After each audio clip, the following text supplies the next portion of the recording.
So back in November, Neve contacted me asking if I would like to come on board and work with them for a project for this new mothers and babies psychiatric ward that's opening in Exeter. Yeah, it just sounded like a really fascinating project and completely different to anything that I've done before. As an artist, it's just so nice to be asked to make something that's in response to a particular place and situation, and to make an artwork that has to empathise the experiences that the women on that ward have gone through. I think it's a really important project.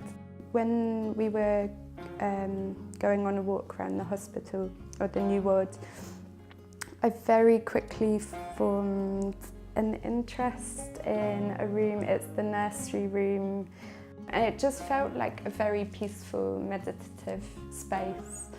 And I really liked the way it had these two interior windows, which I think I can play with in terms of putting imagery within those, so you can see the imagery when you're passing in the corridor. It's going to be a mural, painted mural, and I think it will extend in kind of clusters of imagery, and I also want to incorporate writing, but in quite a fragmented, broken way, and I want it to extend over maybe 3 walls of the room. I think it's really important to keep a lot of white space so it's not claustrophobic. Just want it to feel very airy.